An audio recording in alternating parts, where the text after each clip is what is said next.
Hoy kayo matulog na kayo. Papatin ko na yung wifi. Sige na. Buti na lang may data ako. Babe, okay na. Babe, para kang tae. Bakit naman, babe? Kasi di kita kayang paglaruan. Parang tanga to. Ano ba yan natin? Likot-likot mo. Nagre-review ako dito. Alam mo, kailangan mo ng jowa kasi ang boring ng buhay mo. Ate, di ko kailangan ng jowa, okay? Kailangan ko maging top 1 sa school namin. Kuya. Sino ba naman tao natutulog na nakasalamin? Ngeta naman, Kyle! Natutulog ako, di ba? Hindi ako yun natutulog ako eh. Kung ayaw matulog, mapatulog ka.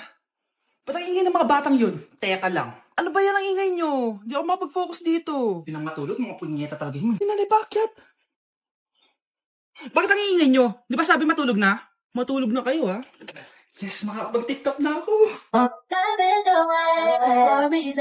Ay, wag po kayo magagalit. Girlfriend ko po kasi yung anak ng kapitbahay natin. Yung mayaman na kapitbahay natin. Opo, Nay. I like your taste, ha? Nasaan na siya? Nandito po siya, Nay. Papakilala na kita. Babe, halika. Hello.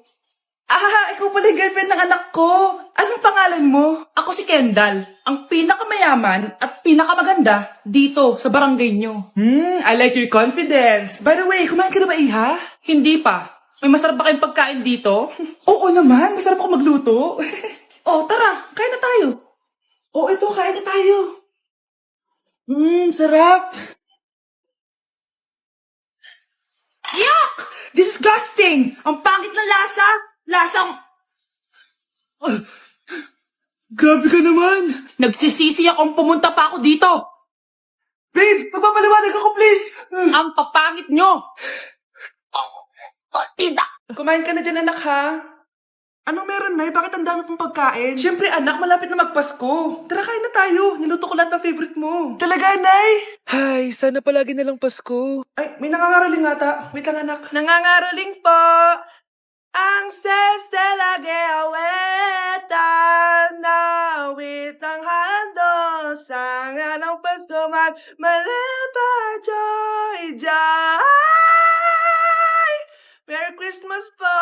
Galing mo naman! Ito, 10 pesos. Ayan na! 10 pesos? Ang ganda ng boses ko tapos 10 pesos lang bibigay mo sa akin? Alis na nga ako, kuripot mo. Wow, demanding pa. A few moments later. Okay, class, mag-exchange gift na tayo.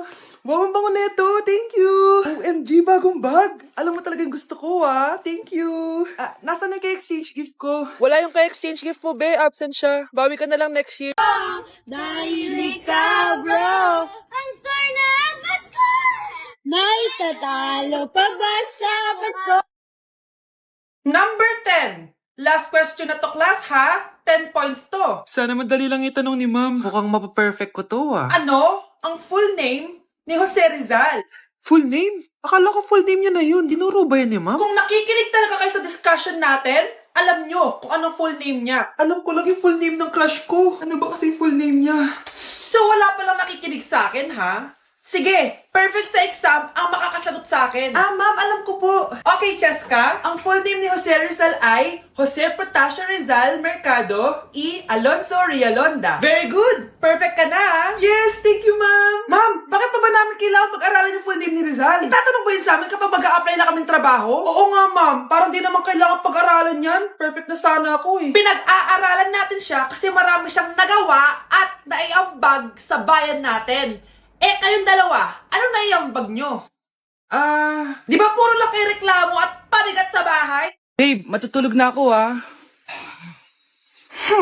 Bakit ka matutulog? Sabi na may kabit ka, no? Babe, inaantok lang ako. Umamin ka na!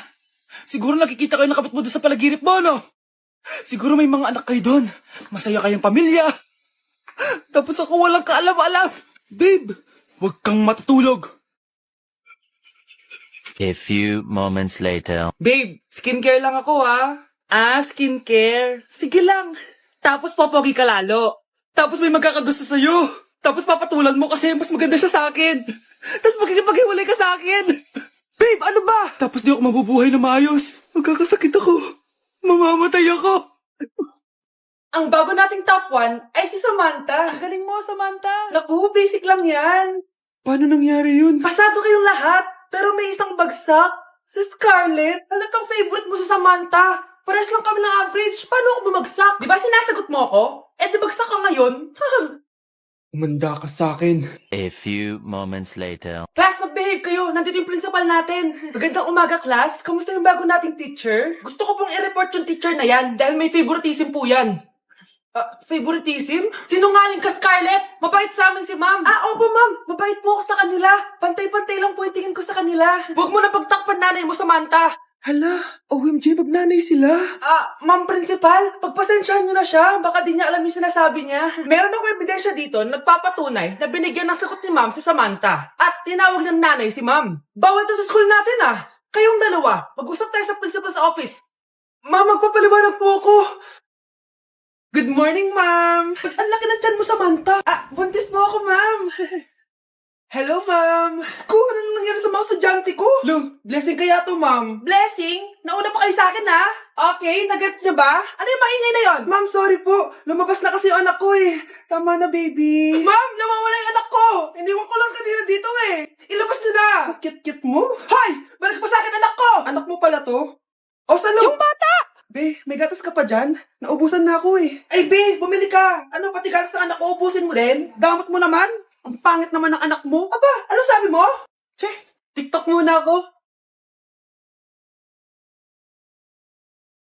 Uy, Be, puro ka TikTok dyan. Yung anak mo, lumabas na ng room. Baka malaglag yung sagdan. Halaan mo, para matuto siya. Hala, walang kwentang nanay to. Si Mr. Alarcon lang ang nakakuha ng 98 sa exam. Oh, ano kayo yan? Mga bobo! Tapos kayong lahat perfect no. kayo. Yan ang yabang kasi. Buti nga sa kanya. Mr. Alarcon, bakit may bulak ka sa tenga? Eh kasi naman ma'am, palagi niyo sinasabi sa akin na papasok dito tapos lalabas doon, kaya hinarangan ko na. 'Di ba? Aminin niyo ma'am, talino ko doon. Class, lagi niyong tatandaan na hindi pinaparusahan ng taong wala namang ginagawa. So ma'am, di niyo pa ako paparusahan? Bakit, Mr. Alarcon? Eh kasi di ko pa ginawa yung assignment eh. Tali natin yung bag niya. Bilis! A few moments later. Unyes! Sino nagtal ng bag ko? Tubuan sana ng bake sa mukha yun. Hi, Mare! Buntis na ako! Ha? Paano ka nabuntis? Eh, wala ka namang asawa. Hello po. Nagbibigay po kami ng pera sa mga nangangailangan. Hello po, Mayor. Ako po, kailangan po namin ng pera. Ay, Mayor, buntis ako. Mas kailangan ko yan. Oo, mas kailangan mo nga kasi buntis ka. Oh, ito, sino to? Thank you. Tsaka pala, magbibigay kami ng bahay at lupa sa mga may kailangan. Kami po, Mayor, kailangan po namin ng bahay. Wala na po kami pagrenta. Hindi.